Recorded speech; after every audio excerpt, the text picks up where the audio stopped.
Olá a todos, hoje é dia 24 de maio de 2024. Eu sou o André Oliveira, analista de fundos imobiliários aqui do Banco do Brasil, e hoje a gente está aqui com o time da gestão da Bresco, né? Mais precisamente na figura do Rafael Fonseca. Então, bem-vindo aí, Rafael. Obrigado, André, é um prazer participar com vocês aqui. Legal. Bom, a Bresco é uma gestora que nasceu ali em 2016, né? Tem quase 2 bilhões em subgestão ali de PL através do BRCO11, que é um dos principais fundos de logística aí do mercado. Fundo de logística, segmento logístico, tem mais ou menos 18% ali do IFIX, né? E aí, começando a falar um pouquinho aqui do cenário macro, né? A gente viu que o segmento logístico ele viveu um bom momento ali durante a pandemia, né? Com um aumento ali da demanda via e-commerce, né? Depois teve um arrefecimento, é claro, e hoje surfa ali um movimento positivo dada a queda de juros, um melhor poder de compra da população, né? Então eu queria que você começasse falando, Rafael, por gentileza, um pouco do que pode fazer preço aí no mercado logístico nos próximos meses, nos próximos anos, por favor. Ótimo, André, se você me permitir, queria só corrigir aqui a Bresco, a maior gestora de desenvolvimento, a maior gestora e desenvolvedora brasileira focada no segmento logístico. A gente já está completando 13 anos esse ano, mas a nossa equipe já trabalha junto há 18 anos. Tá, uma equipe muito experiente, com um track record no setor em diversos momentos do ciclo imobiliário, liderada pelo Carlos Bettencourt, que é o nosso fundador e CEO, tem mais de 35 anos de mercado, né, já foi responsável por trazer a Colliers para o Brasil, montar o primeiro time de real estate do Pátria, fez uma sociedade com o Sam Zell, que é um dos maiores investidores ícones do real estate no mundo, e montamos essa plataforma há 13 anos atrás. Eu tenho mais de 25 anos de mercado, sou CIO da Bresco e sócio, e também já estou desde o início aqui nessa plataforma. Então, acho que é uma equipe muito experiente, a gente tem 35 profissionais dedicados a essa classe de ativos, que é raro de se encontrar no mercado. Então, esse é o nosso grande diferencial, eu acho que é o nosso time. Tá? Mas aí, indo para o mercado, eu acho que o mercado tem evoluído bastante. É um momento relativamente positivo, né? A gente sempre fala sobre dois aspectos quando fala do fundo Bresco Logística. A gente fala muito da dinâmica econômica, de mercados de capitais, e também da dinâmica operacional, dos assuntos internos do fundo, né, do mercado imobiliário, da demanda por galpões. Eu acho que você comentou rapidamente a questão de queda de juros. Eu acho que esse é um fator importante para dinamizar e aumentar a atividade do mercado de fundos imobiliários como um todo. A gente já teve um pouco desse movimento acontecendo ao longo do ano passado, mas acho que isso já tem alguns meses que esse movimento está de stand-by, né? Acho que está indo para o lado, esperando movimentos maiores de redução de juros, e certamente a gente vai ver uma valorização das cotas dos fundos em geral, à medida que a gente tenha de fato, condições de reduzir mais o patamar de juros no Brasil. No lado operacional, a gente passou no ano de 2020, acho que um ano histórico de demanda por galpões logísticos, por motivos óbvios aí do incremento do e-commerce radicalmente naquela época, e foi muito positivo para todo o setor. Obviamente, quando você tem um crescimento muito forte, todo mundo quer se preparar para atender e gerar novas ofertas. Então, posteriormente a esse crescimento, veio, quer dizer, a demanda, ela desacelerou, não é que ela caiu, ela desacelerou, cresceu mais lentamente, e aí da metade de 21 a metade de 23 foram 2 anos, acho que onde o mercado andou um pouco de lado, né, porque tinham muitas ofertas chegando ao mercado, e os preços também ficaram estagnados por conta disso. No final do ano passado para cá, a gente já sentiu uma retomada da demanda de diversos setores e também do mercado varejista e mercado de e-commerce, ao mesmo tempo que o mercado não tem recebido novos produtos na mesma velocidade. Então, acho que a vacância no mercado tem ficado num patamar cada vez mais favorável para os proprietários, para os portfólios. Aí, dependendo do mercado, a gente está falando entre 8% e 12%, mas com uma vacância de equilíbrio, e provavelmente nos próximos meses, aí, ou no curto prazo, 1, 2 anos, a gente vai ver essa vacância reduzir ainda mais. E isso vai ser um importante fator para a gente ver os preços de locação tendo incrementos significativos. Legal. A gente, na época, na questão da pandemia, o custo de construção aumentou muito. Uhum. Esse preço de construção, ele basicamente se estabilizou, não no topo de toda essa puxada de preço, mas muito próximo do topo. Então, muito acima do que era o custo de construção antes da pandemia. E os preços agora que estão começando a reagir e a se reposicionar para esse novo custo de reposição que existe no mercado. Então, acho que tem uma tendência muito forte de valorização da locação e, consequentemente, o nosso portfólio do Bresco Logística está muito bem posicionado para tentar capturar esse processo e gerar retornos diferenciados para o cotista. Legal, legal. Aí já pegando o gancho aqui do BRCO 11, né? Se eu não me engano, o BRCO é o quinto maior fundo de logística ali em termos de PL, né? Se eu tiver errado, me corrija. Tem uma liquidez excelente, tem mais de 120 mil cotistas, então é um fundo bem grande, né? Então, eu queria entender como que o BRCO está posicionado aí no mercado logístico, né? Quais os principais ativos, localizações, os principais inquilinos, se puder. Qual o diferencial competitivo que o fundo tem em relação aos concorrentes? Bacana, muito bom. Bom, primeiro, a Bresco sempre buscou ser a melhor e não ser a maior, né? Acho que esse é o nosso objetivo. No caso do fundo de renda, o Bresco Logística também, a gente não se importa, né, em não ser o maior fundo. O que a gente se preocupa aqui, trabalha todo dia, é para que seja o melhor carteira, o melhor fundo, e o melhor desempenho das cotas para os cotistas, né? O nosso produto, ele tem o foco em propriedades de alto padrão, localizados nos principais centros de consumo do Brasil, quer dizer, localizações estratégicas, né, ou próximo de grandes centros, ou em localizações importantes para os nossos clientes, né? E a gente tenta, com essa estratégia, buscar os melhores inquilinos e uma carteira de inquilinos com um perfil de crédito muito positivo, muito favorável, o que implica também num risco baixo da carteira, né? Então, a gente tenta ter a carteira mais resiliente, mais monótona do mercado, para tentar realmente trazer uma previsibilidade e uma segurança para o cotista no longo prazo. A gente também, quer dizer, há muito tempo a gente vem pensando e tentando se posicionar para esse movimento do e-commerce. A gente tem visto isso há muito tempo, a gente investiu por um período fora do Brasil, no exterior, nos Estados Unidos e no Japão, e viu todo esse impacto do e-commerce que veio antes aqui no Brasil, causando uma mudança na indústria. E a gente se preparou para isso, e hoje no Bresco Logística a gente tem o fundo com a maior exposição a propriedades last mile do mercado, né? Propriedades last mile são aquelas que estão quilômetro 15, 20, 25, bem próximo dos grandes centros, onde é possível entregar um produto do galpão direto para o consumidor final e fazer também a logística reversa de uma forma muito eficiente. Então a gente está bem posicionado para isso. Acho que essa, sem dúvida nenhuma, é uma tendência do mercado como um todo.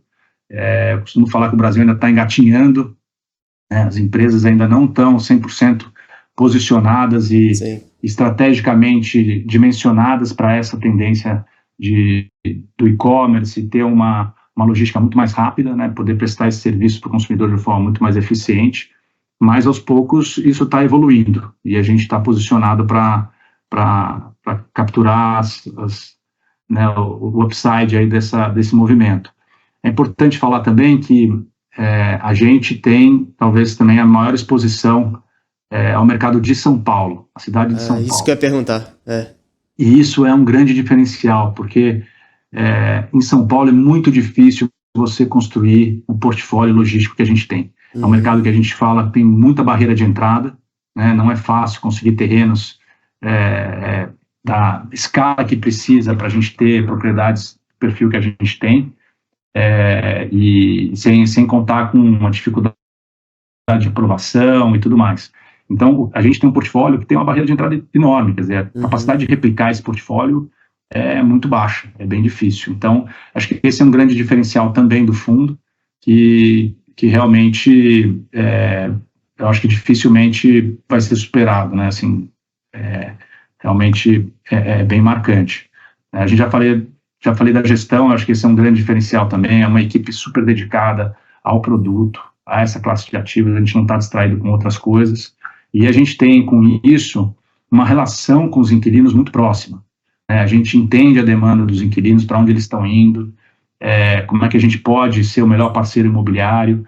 E no final das contas, isso acaba valendo conta para a decisão, né? Porque eles têm confiança de que o time da Bresco vai atender, não só na transação de locação, de fechar um contrato de locação, mas mais importante ainda é no dia seguinte.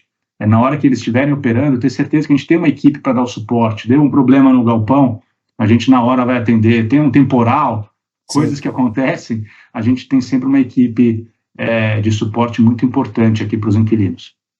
Legal. A maior parte, então, em São Paulo, mas vocês também têm um galpão ali em Minas Gerais, né? Galpão que... Sim. Acho que tem Contagem, né?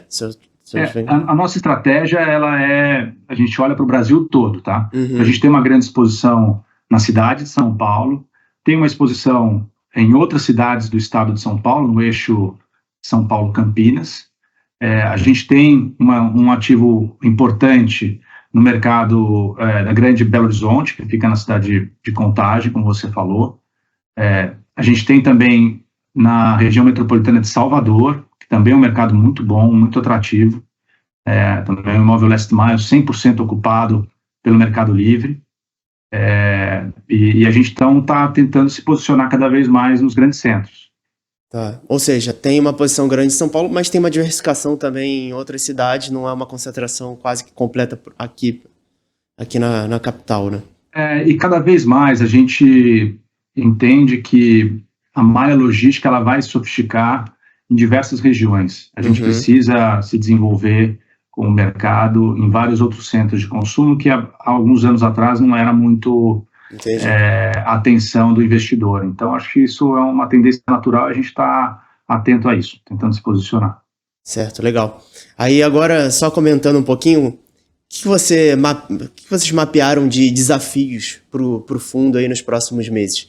Então, vacância, eu vi que está ali na casa de 7%, a vacância física, né? Tem alguma ação que vocês estejam fazendo para reduzir essa vacância? Alguma projeção, algum guidance, enfim? Bom, a gente hoje tem uma vacância próxima de 7%, concentrada no galpão de Contagem. É um mercado, como eu falei, um mercado muito importante e forte. A gente tem várias conversas com potenciais inquilinos e a gente espera que em breve a gente vai conseguir ocupar essa área que foi recentemente desocupada, né? Então, historicamente, a gente já teve outros imóveis tendo troca de inquilino e a gente mostrou pela qualidade do portfólio que a gente consegue atrair bons nomes para a carteira e estabilizar a carteira sem prejudicar a capacidade de distribuição do fundo, né? Isso cada vez mais vai ser natural do nosso fundo e do mercado, porque o que acontece é que existem duas modalidades de contrato de locação. Existe um contrato típico, que o inquilino pode sair a qualquer momento, respeitando as multas, as indenizações contratuais, e existe o contrato atípico, que normalmente são contratos de longuíssimo prazo, onde se o inquilino sair, ele tem que pagar todo o valor do contrato remanescente. No fundo, é feito basicamente em situações onde realmente foi um investimento feito, moldado por a demanda do cliente, e acaba sendo um contrato que o cliente realmente não sai até o final, né? O que acontece é que quando esses contratos atípicos vencem, eles necessariamente têm que se tornar típicos, porque eles já não têm nenhum investimento atrelado que justifique a tipicidade. Então, a gente começou com um portfólio com uma certa concentração, uma certa alocação em contratos atípicos, mas que com o passar do tempo, eles se tornam típicos, e aí por ser contratos típicos, a dinâmica de locação, de saída de inquilino, ela é mais dinâmica, ela acontece com maior frequência. E aí que eu falo, é importante você ter um portfólio de qualidade, porque se não fosse a qualidade dos nossos ativos, a localização estratégica deles, talvez a gente pudesse ter dificuldade em fazer alguma substituição de demanda, ou alguma ocupação em algum desses imóveis. Mas, historicamente, a gente tem mostrado isso, que são realmente pela qualidade da carteira dos imóveis, a gente tem conseguido ter uma vacância, boa parte da nossa história, em zero, né? E a gente está trabalhando aqui para voltar a ser zero agora em breve. Legal. E as últimas movimentações assim do fundo? Eu vi que teve alguma coisa relacionada a algumas renovações, uma rescisão que não virou rescisão. Você pode contar um pouquinho da história aí pra gente? Então, a gente teve um pouco dessa dinâmica, né, de contratos típicos que estão sujeitos a cancelamentos e tudo mais. A gente chegou a ter, de uma forma acumulada, contratos sendo cancelados que representavam próximo a 20% da receita do fundo, né? Só que normalmente esses contratos têm aviso prévio, né, tem indenizações, coisas que protegem o fundo e o cotista. E ao longo dos meses a gente já substituiu, já trouxe novas demandas para ocupar algumas dessas áreas e fizemos uma renegociação, quer dizer, em um dos contratos, que eu acho que era o imóvel alugado para o Pão de Açúcar, para o Grupo GPA, eles iam deixar o imóvel em julho desse ano, mas voltaram atrás na decisão. Então a gente renovou o contrato por um período mais longo, de 7 anos, a partir de julho. Então é um contrato renovado, reforça mais ainda, né, a qualidade, porque eu acho que eles foram ver o que tinha no mercado, não tinha coisas que atendiam a demanda deles e voltaram para renegociar no nosso próprio imóvel. Então, acho que só reforça isso e a gente tem trabalhado bastante. Acho que o operacional do fundo está muito bom, a gente está bastante confiante. E recentemente, também falando um pouco mais da atividade do fundo, a gente fez uma oferta, levantamos 135 milhões somente com investidores institucionais, juntamente com os recursos que tem em caixa no fundo. A gente está agora em processo de aquisição de 2 ativos. Um ativo totalmente last mile, que é o Bresco Osasco, que está alugado hoje para grandes empresas, para Heineken, para Olist, para Rodoluc, para Luvata, então, Ishida, Canial, que é a empresa de logística do Grupo Alibaba. Então são empresas de altíssima qualidade e um imóvel totalmente last mile, já aqui na beira das Nações Unidas, em São Paulo.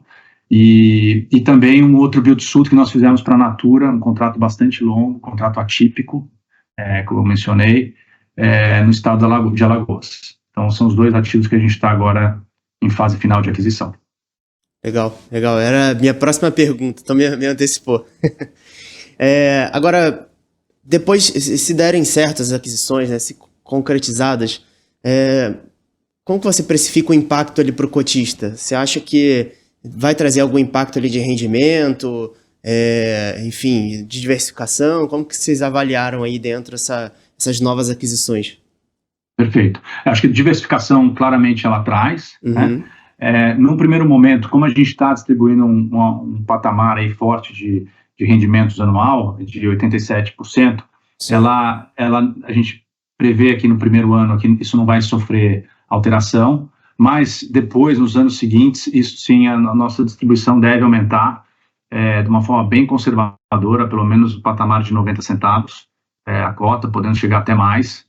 A gente divulgou isso aí no contexto da oferta, acho que os números estão disponíveis aí para todo mundo, e então a gente está bem otimista com a capacidade do fundo de aumentar os seus rendimentos. Legal. Uma curiosidade minha aqui, né? A maioria dos galpões, eles são grandes e locados para uma empresa só, 2 no máximo, ou são espaços menores locados para mais empresas? Você tem algum tipo de preferência na hora que vai alocar, ou é conforme demandas de cada região e tudo mais? Isso é muito relativo, muito caso a caso. Normalmente, quando você faz um imóvel sob medida, um inquilino, normalmente ele é o único usuário, mono-usuário, né? Quando você faz um imóvel sem saber quem vão ser os ocupantes, grande chance de você ter mais do que um ocupante no imóvel, num condomínio logístico. Legal. Mas não tem regra. Esse de Osasco, por exemplo, como que são menores os galpões? Como que funciona? Esse é um galpão de 30 mil metros quadrados, mas todos os nossos galpões, eles são modulares.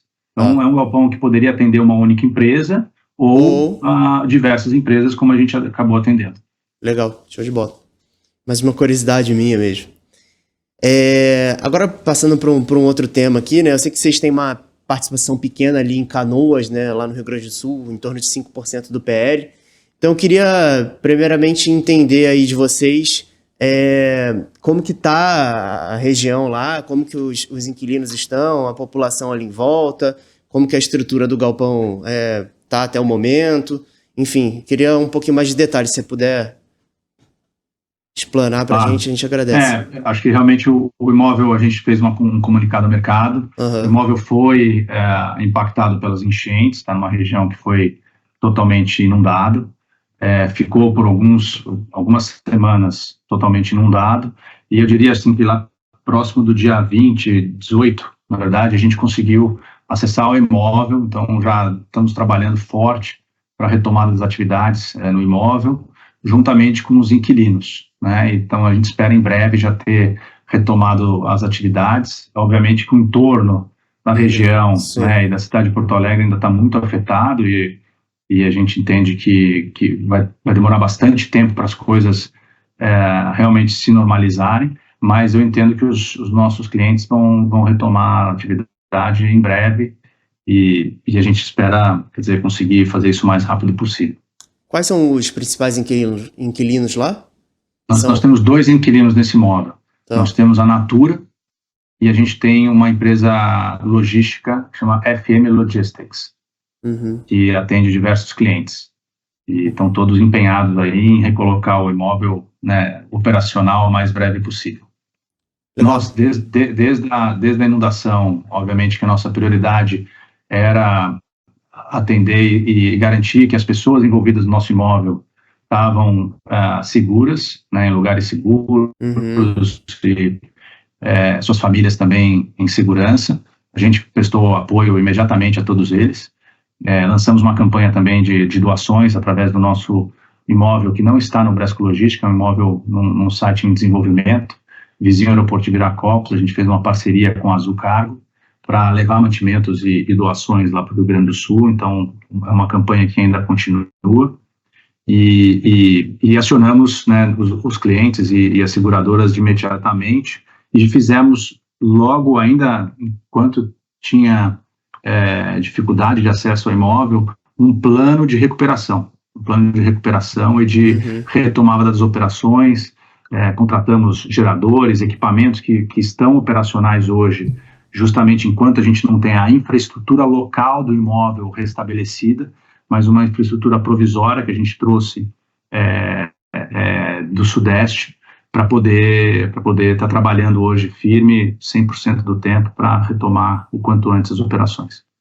Legal, eu acho que o overview foi bem positivo aqui sobre o fundo, né? Então, esse bate-papo é bem legal, né? Eu acho que a gente pode fazer sempre, assim, que tiver algumas novidades sobre o fundo. E principalmente o Bresco, né? A gente tem uma posição de clientes aqui no banco bem posicionados ali no fundo, então sempre que der, pelo menos da minha parte, se der para a gente fazer essa atualização aqui via vídeo, acho que é bem legal.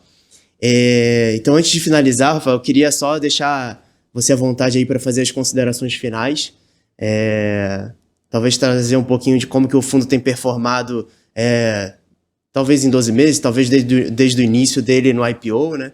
Então, acho que seria legal para os nossos clientes aqui da nossa base. Não, muito legal, André, você levantou um ponto importante, eu tinha esquecido de comentar.